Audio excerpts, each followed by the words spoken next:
Welcome to a special edition of the Fresh Cred, recorded live at Viva Fresh 2025, the premier show celebrating the Tex-Mex corridor, a vital trade route and year-round production hub.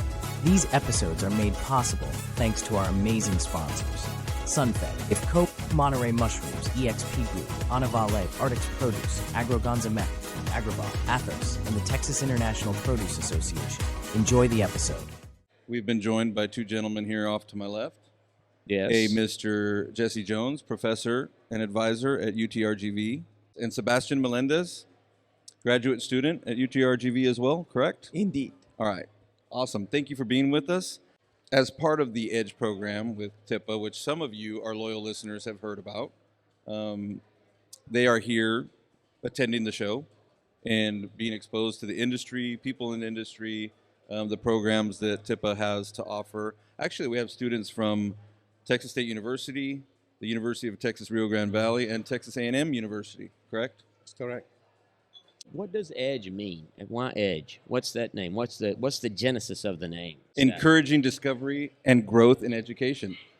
Very nicely said, Ed. That's I couldn't remember that, but that's good. That is a mouthful. That is a mouthful. Anyway, sorry. All right, back to these gentlemen. But they're here because we want to encourage them to come into this fabulous business. That's the idea. Definitely a group of students that have been here starting, well, I guess this morning, right?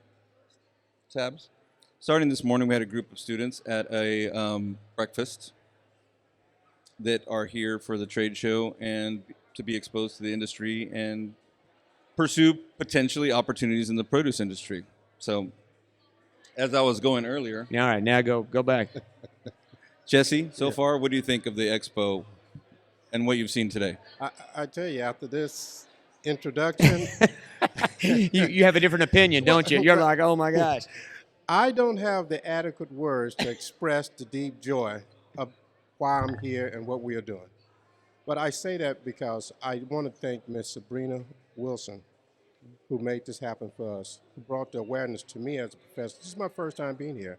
Okay. And it's exciting. It's incredible, the size, the magnitude of all of this. And I live in the Rio Grande Valley and did not deeply appreciate or were aware of the magnitude of this. And I am now. Okay. I am now. Yeah, a little bit about me. I'm a professor at the University of Texas down in the Rio Grande Valley. A little bit about my background. I came out of the fields. I'm 72. I'll be 73 years old. Get out of here. Yes, sir. Come on. Yeah, Bro. he looks younger, fields. right? He does. He looks a hell of a lot younger. I look like I'm 75, and I ain't. You don't. Okay, thank you. I appreciate Sebastian. That you're getting points there. Go ahead. But in the late 50s, early 60s, working out that with the family and everybody, we talking about cotton. We fruit, and vegetables running, but picking cotton and everything. Yeah, we talked about it earlier. That was a world out there, and it was a relationship out there. It was a way of growing up, a way of appreciating work, a way of appreciating what I have now. So I came from that. So when I had the opportunity to talk to my department head to come and bring some students to participate in this, I jumped at the opportunity because I understand this. I understand the EDGE program. And giving students opportunity and exposure means everything, everything. And what I have learned, and I'll be quickly with this, is that now I know what's here, and I can go back and shape a program and bring students to come in the future to take advantage of these opportunities. So I'm excited about being here. That's very well said. And you just reminded me of something we were talking about this morning, which is, I think, even if, say, conventional produce isn't your path, there are roles within companies. Craig runs a company. I work for a global company. There are roles within these companies that are not, let's say, from a growing operational standpoint, but finance, IT, but all these companies need all of the functions that you basically have across the, breadth of, the educational system. So there's a ton of opportunity that people don't consider, right? I mean, they might just be thinking as it relates to growing operations or even growing sales or produce sales, I should say. Well, I've been in the Rio Grande Valley now for 8 years. I retired from San Antonio, moved down this way. And this is where everything is grown. Don't get me wrong. I appreciate Texas A&M having an agricultural organization up there at that university. We need it here.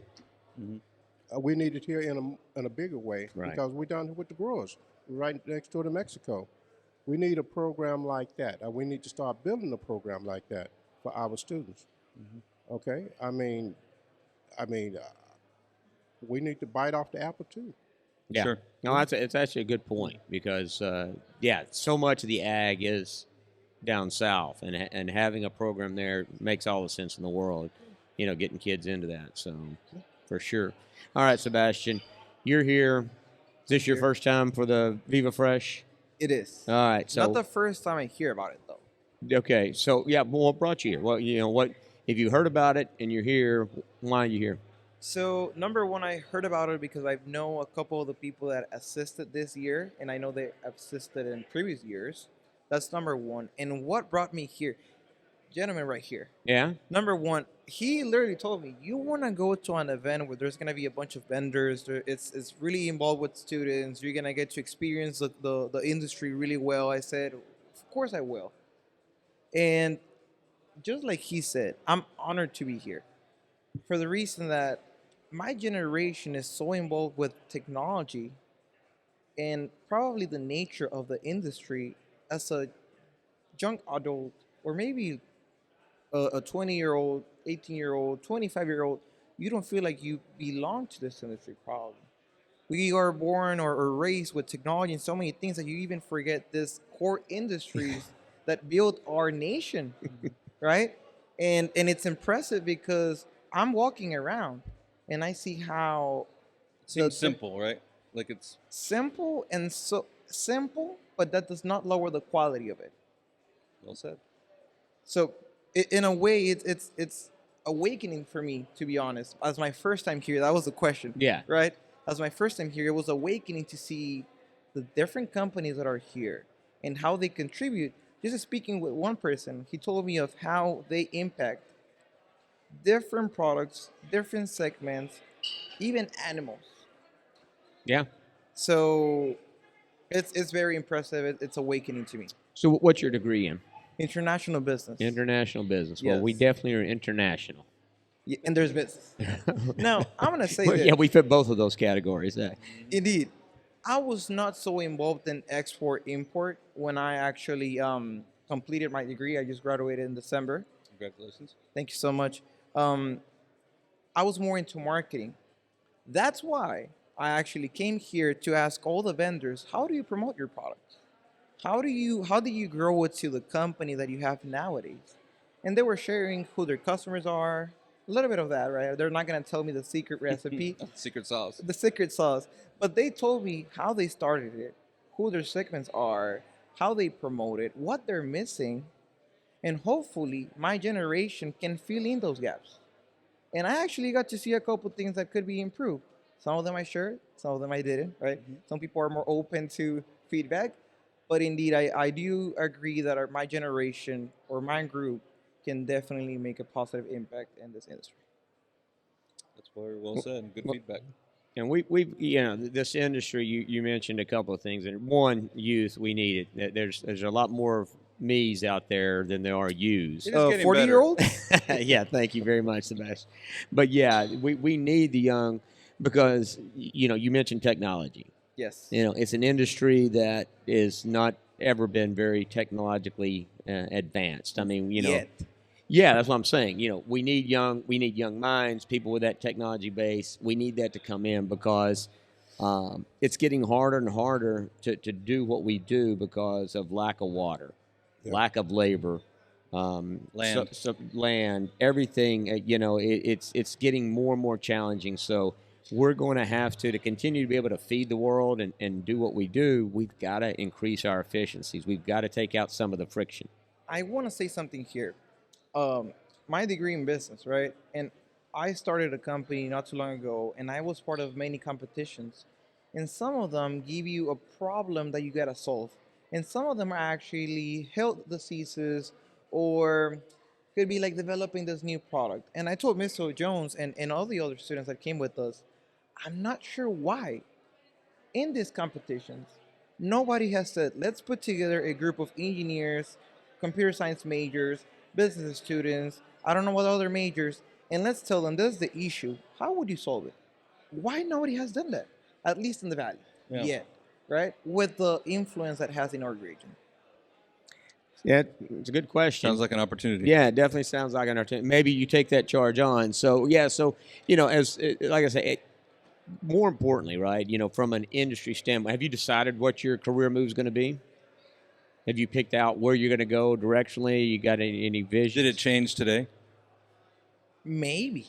No, I'm into technology Yeah. very much. I'm into technology. I'm not close to only one application to technology. That's the answer. You're going to hear one of the interviews we did today once it publishes and once Mason puts it out there. But some pretty interesting technology in electronic cold pasteurization, or is it pasteurization? Cold pasteurization. Yeah, yes. cold pasteurization. And there's a facility in McAllen. It's irradiation using electricity. Okay. There's a lot of technology out there. It's just Let me just mention this young man. He's being a little modest. Maybe. Yeah, he one of my star students. He participated with a company called Expanding Frontier. He won a $7,000 prize because he created a shape card.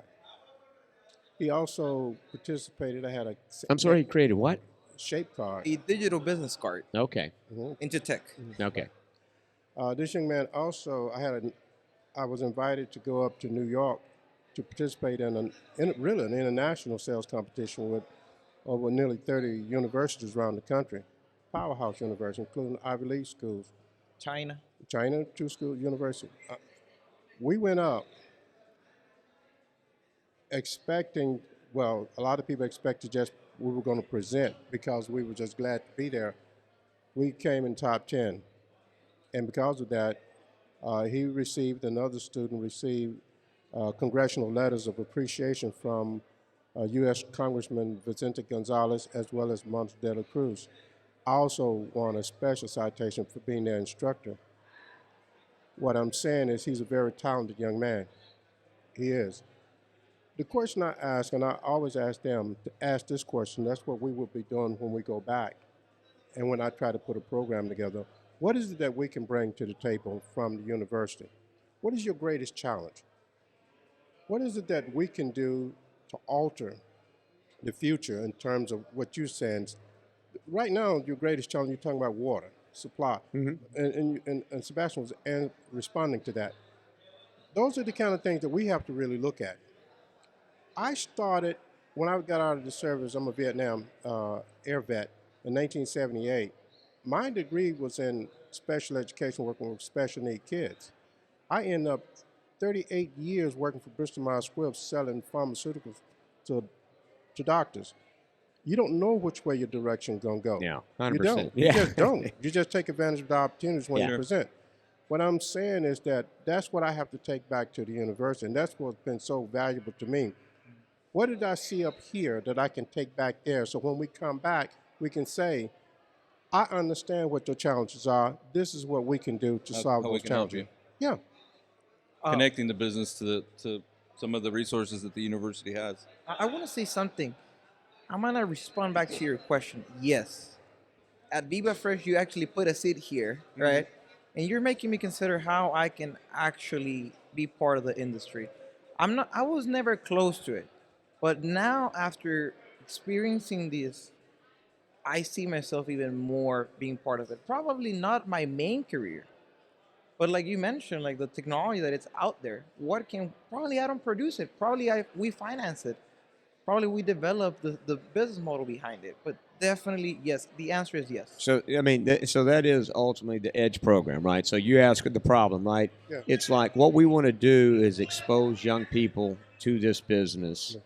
So it's a potential career path for you with whatever passion you have. If it's technology, if it's business, if it's sales and marketing, we've got a place. We need that youth. And so that's the whole premise behind EDGE. And it's, making young people aware of the industry. Because like you said, I didn't grow up. I wasn't as a young kid thinking, man, because I started my career selling bananas. Okay. Yeah. And Chiquita. Okay. Yeah, and I can tell you that was not on the bingo card for sure. But you didn't dream of being a banana salesman. I did not. But you know what? I should have, because it was a damn good. I loved it. They taste good. Yeah, they taste good. It's people love it. I mean, it's got its problems, but I mean, it's a great gig. But go ahead, what you got? Speaking of that, you put me in the spot actually. Very off topic. I was in theater club at some point in life in middle school. I was a banana in a play actually. Oh yeah, I was. were you I have videos. were you a Chiquita banana? No, it was like a group of stories. Yeah. A Spider-Man and all the stories for kids, and they would all have a problem. This is off topic, right? They had a problem, and then they would call the magic banana, and I would just come in dancing peanut butter jelly time, peanut butter. You know how many signatures I had to give to different kids? They love me. They love me. You were very popular. That sounds like a marketing campaign. Me and you both are already. I'm already down that I mean, path. that's I a was like, marketing you guys campaign. missed an opportunity. You could have sold that labeling in that. I would have sold that. May I ask you a marketing question then? Yes. What is it that you think is the greatest challenge that the university can address? Within the industry, Yes, sir. I'll answer my perspective on it. I do think technology is probably the number one thing that we need to get ramped up on quicker, right? You know, whether it's AI based, there's so much. I mean, there's companies doing it, but the biggest opportunity in this business is really accelerating our technology. And well, I'm sorry. I was just going to say, I mean, technology. So technology is a very broad topic, but food safety probably. Technology safety. and food safety is probably the most important. I apologize for that. So if it's technology, what's holding the industry back?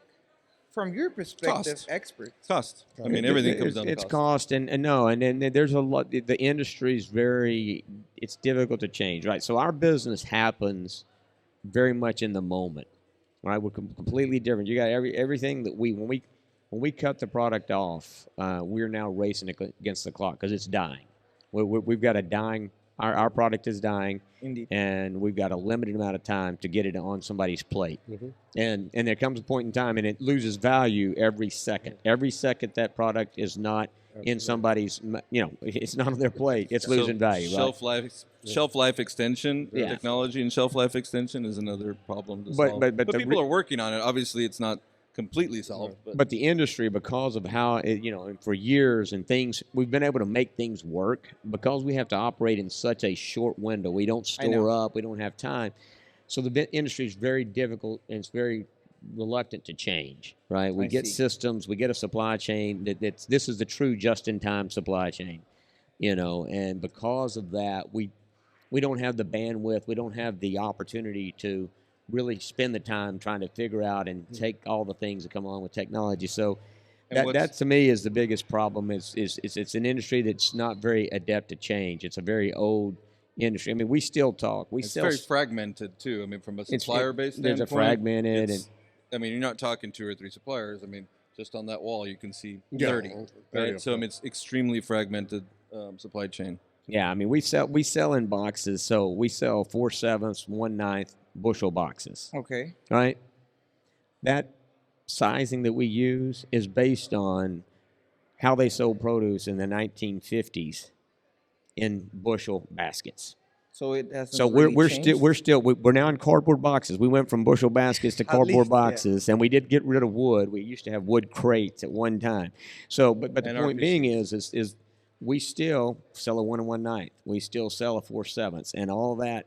So just to give you some idea how hard it is to get this industry to change, I mean, we've still stuck on using sizes from the 50s based on bushels, and that's the way, you had a bushel, and if you filled it up to 4/7 or you had a size, that's how product sizing's even determined, right? I mean, so many cucumbers would fit in a 1 1/9 bushel, right? So that's how people knew what size they were getting as they got, a 1 1/9 full of cucumbers, and so you knew how many you were getting. I was talking with Miss April Flores with Lone Star. Yeah. It's interesting you're saying that. Back in the late 50s, 60s, 61, 62, flood irrigation is how we did it. Yeah. And they still doing it Still today. doing it. Still doing it today. 100%. Yeah. And so it's an industry that it's reluctant to change because, if it ain't broke, let's don't fix it. But, what technology is about is recognizing that yeah, it needs to be broke if you really want to be the best. And Sometimes you have to break it. you have to break it, and that's really, and the industry is really reluctant to do that, and we need it. Okay. So Another when we're talking about technology, another area would be eliminating one-way packaging, right, or reusable packaging. Makes So sense. Okay. the company I work for, we reusable packaging is our business. So that's from a technology perspective, and now it's again something that's been worked on for quite a while, but that doesn't mean that it's completely solved. Food waste, Oh, man. right? I mean, out west, there any food manufacturer is required to dispose of their food waste in a much different manner than it's required in the central part of the United States, for example, with food digesters and otherwise. So there's a ton, just like there is, like I mentioned, there are opportunities that are so varied across the companies that we work with. There are opportunities to solve problems. So as you get more involved, and like I said, when we get back, hopefully we can not wait until the next Viva to have another conversation, but I think there's more opportunity there. You were going to say something, Sebastian? Yeah. Well, it's because from a business perspective and from a marketing perspective, and Mr. Jones can agree or disagree with me. You're more than welcome to either or. But because he tells us that, don't agree with me. I prefer if you disagree, but tell me why. But I think it was you saying the cost, right? And that sparked something in me saying, why the cost? Why not talking about the efficiency? Like, why is the first thing that comes into the cost? Because I know there's an expense related to that. But I don't know if this is the solution, but if the coin were to be flipped, and instead of talking of costs, incremented, we talk about efficiency that reduce them, another story could be. I'm not sure. I'm really new to the industry. That's the first thing I was thinking. The second thing I was thinking is I just wanted to say that I'm not disrespectful. I was looking at my phone because I was trying to find the picture of me as a banana.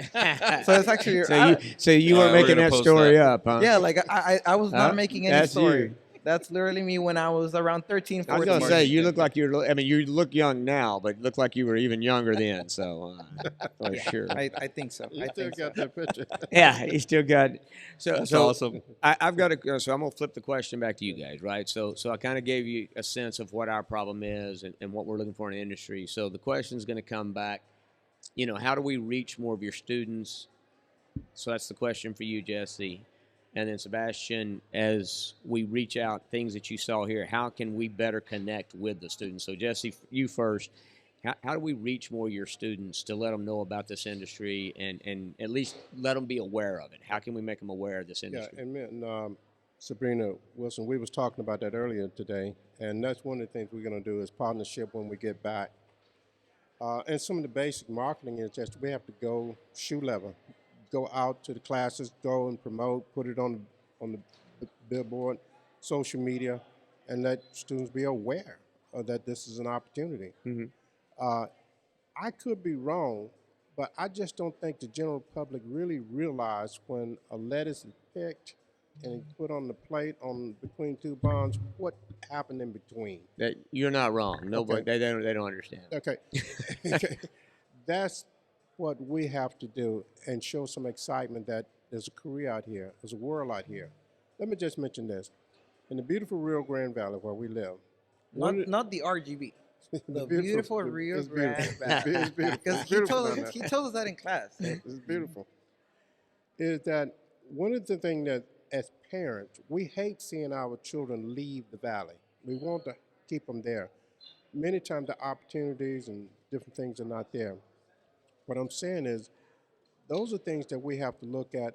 I think uh, in the future, what you're saying, marry with Edge, all of this, where they will have an opportunity, where they will stay, okay, and where they can raise the grandchildren and everything right there in the beautiful Rio Grande Valley. There are three things that I know big industry wants, and you correct me if I'm wrong, okay?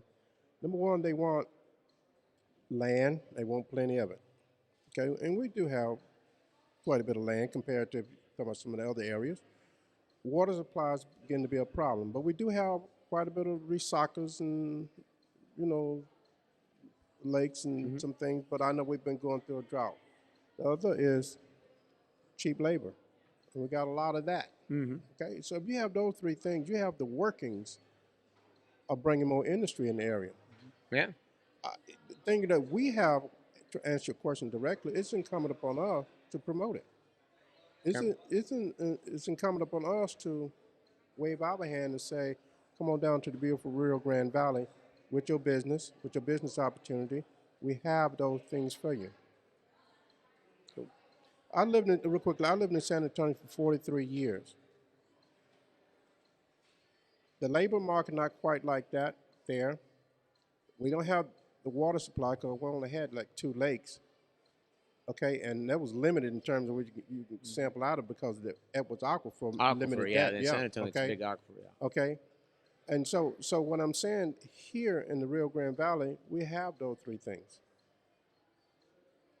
and we are positioned in a real good spot. We just haven't done a great job in marketing it. That's my opinion. And partner. I mean, I think marketing and the partnership between industry and the universities and associations like the one that puts on this event, Viva Fresh, there needs to be more communication. I think there is some good work being done, but it's in some cases extracurricular, and so it's just a matter of prioritizing it and folks leading the charge. And y'all have taken the initiative to be here. Yes. TIPA's taken the initiative of sponsoring a program, again, the EDGE program, which, by the way, if you go to the website, all of the profiles of the students that are involved in the program are there, and that's at VivaFreshEdge.com. So it's not only networking opportunities and potential job opportunities for the students that participate, but also a talent pipeline really for our membership and beyond, and the folks and the member companies that sponsor and participate in Viva Fresh Expo. So we definitely encourage folks to go to VivaFreshEdge.com to learn more about it. So Jesse didn't get it. I mean, I'm sorry, not Jesse, but Sebastian did get a chance to answer. So how do we make it more not necessarily attractive, but how? Because it is already attractive. Well, but how do we with the students, right? That aren't, I realize getting word to them, but how do we make this in the bucket of possible career paths for them? I'm gonna tell you This industry. Yeah, I'm gonna say it from what I experienced. Right. First of all, I want to say I'm really thankful that we are here one more time, and the EDGE program definitely. This could be sponsored, but sponsored by EDGE. There you go. But what I'm trying to say here is, I would make it very, very, very, very, very connected. How can I explain it? I was involved in so many different things, events, competitions, programs, workshops. I would make it part of that as much as possible. My idea, I may be wrong. I haven't tested it, right? But I would reach out to not every, but many professors at the universities and see who are willing to be part of this. Some of them will respond. Some of them will not. Some of them, like Mr. Jones, will. And we'll bring the students. Now, the reason I say programs, competitions, events, all those things is because you're going to find top talent. Sure. Now, of course, we want to target as many people as possible, right? But the top talent is what will make this industry better, right? And I say this because it's not just the business students. Many of my friends that did the I-Corps program at the university, the sales competitions, the pitch competitions, all those competitions, they were not even in business. The winners were in engineering, computer science, all kinds of majors. And you are not just getting business people, but you're getting top talent across the industries. And that's how we target not just technology, but many different areas across the agricultural industry or produce, right? I would say don't make it part of the curriculum, because we were saying sometimes, every now and then, if they want to register the class, it's there. Probably not that way, because you're not going to see people registering for that class. But if you make it part of a competition where the students get a chance to put it in their curriculum, and they really care about it, because they're not gonna put, I don't know, agricultural class in their resume. But if they put participant, winner of this competition, or probably awarded of this situation, they're gonna definitely put it. I'm making a note. I think it's I'm a great glad. idea. You know, I would love to be part of that too. I would love to be part of that for the reason that I was raised in Mexico. I lived in Matamoros, Tamaulipas. We have fields there, but we were never. If your family doesn't have a field, you are not exposed to that. But what if you go to these areas, which are universities, and you tell them this is this competition, and you gotta come up. I did that. My friends, engineers, and all of them, we did hackathons because we love the idea of us staying in a place for 24 hours. We eat definitely, right? No sleep, just with the desire to come up with the best solution and brag about it, right? But you don't know how many students show up to those things. So many. I saw many of them not even wanting to sleep. When I did a hackathon, I did not even sleep because we wanted to win. Of course. They gave us food. They gave us a great place to stay at. It was actually the HQ for a big company out there. Nobody wanted to sleep, and everyone wanted to come up with the best solution. So I guess it's those kind of situations that bring you the best talent, that bring you the best ideas, and that exposes them because they may not come up with a solution just because they're not interested. But if you put them in a situation where you literally put them in a room for 24 hours and tell them you can probably win $1,000, $5,000, or probably not even that, just put it as an award. I know so many students would do it. Solve it, or you're not leaving. Yes, yes. Let I me mean, let me add a footnote to what Sebastian's saying. Like Expanding Frontier is a startup. It was a corporation, non incubator. Yeah, incubator of new businesses startup, and they have a contract with NASA. So it's a technological businesses, and I invite them all to my class to present. He has been to my class. I can't begin to tell you how many times pitching this stuff. And one of the things I do when they come, I said, leave your ego at the door. Because if you're coming in with a good idea, we're going to strip it down. Constructive criticism, not just to badger you, but you're coming in here, you want some good feedback. Yes, that's your baby, but we're going to tell you what we think. And it has helped a lot of people. But the other part I want to add to this is that here with Edge, these programs, is a one-way exposure. I want to offer a second way of exposure, and by inviting this industry to the class to have access to the students.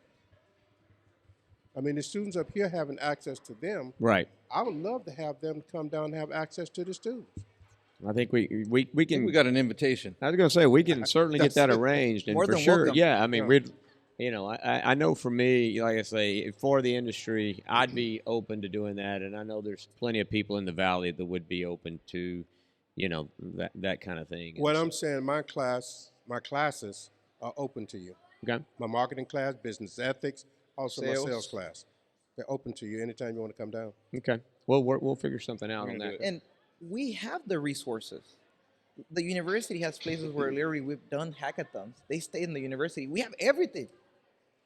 So it's not there's no excuse in this case, right? I'm not saying that you're putting an excuse, but I'm saying Sure. like we have everything.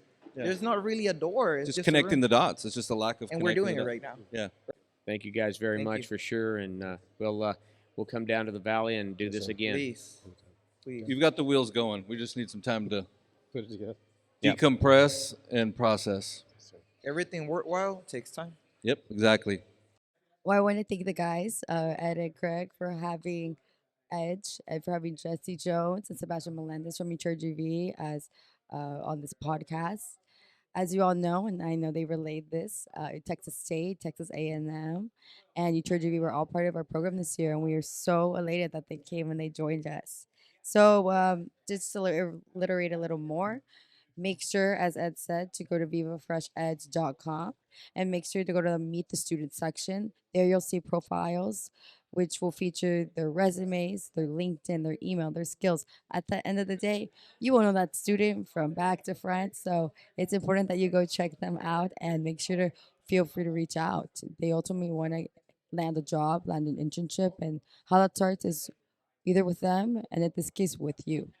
So I encourage you to all do that. Also, to my students, if you are watching and you are listening, make sure to go check out the blogs. We have 5 new ones, and they touch on topics including networking, following up, why you should consider a career in fresh produce. Because after all, I think after this expo, you know you need to be in our industry. Also, overcoming imposter syndrome and the importance of mentorship are other ones that I highly encourage you to read. I think the most important thing I will say to our companies is that these kids are ready. They want to work in this industry and they want to meet you. So, anyway, I encourage you all to reach out. You can always reach out to me via email at sabs@fulltiltmarketing.net.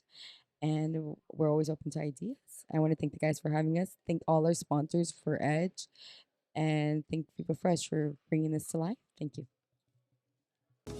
Thanks for listening to this special edition of the Fresh Cred, recorded live at Viva Fresh 2025. Stay tuned. We've got more voices from the heart of the produce industry coming your way.